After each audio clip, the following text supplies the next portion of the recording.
کہ دشمن ذکر اقدس کو کاٹ رہا ہے، ہم اس کو کاٹ کے رکھ دیں، نعرے سے نہیں، پریکٹیکل کیسے؟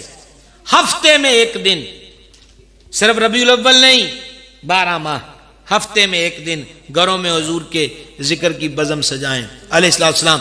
باہر سے لوگ نہیں بلانے، رشتہ داروں کو اکٹھا نہیں کرنا، صرف فیملی ممبر، ماں باپ، بہویں، بیٹے، بیٹیاں، بہنیں، بھائی. جمعرات، جمعے کی چھٹی جمعرات رکھ لیں، سنڈے کی چھٹی ہفتہ رکھ لیں، صرف 20-25 منٹ، اس سے زیادہ نہیں. ایک بیٹے کی ذمہ داری لگا دیں، تو نے تلاوت کرنی ہے. ایک بیٹی کی ڈیوٹی لگا دے، تو نے نعت شریف پڑھنی ہے. دوسری کی بھی ڈیوٹی بیٹی کی لگائیں، تو نے بھی نعت شریف پڑھنی ہے.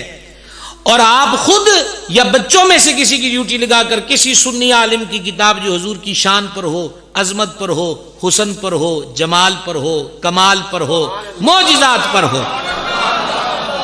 وہ آپ نے 3-4 ورقے پڑھ کے سنانے.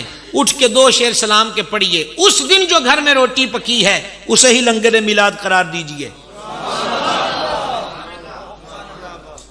وعدہ نہیں لے رہا، ارادہ لے رہا ہوں. صحن والوں سے بھی کہہ رہا ہوں، وعدہ نہیں ہے. یہ بھی درخواست نہیں کہ آپ ہاتھ کھڑا کریں، ہرگز نہیں. آپ ہیں ہی عشق والے، آپ ہیں ہی محبت والے، اور یقیناً آپ کے دل تک یہ بات چلی گئی. پریکٹیکل کریں گے انشاءاللہ. شروع کر دیں اور بچوں کی تحسین بھی کریں.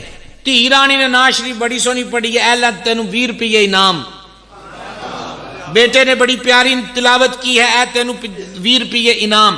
حوصلہ بڑھائیں تاکہ ہمارے بچے پاپ میوزک سنگر نہیں، مداح حبیب بنے، سرکار کے ثناء خواں بنے.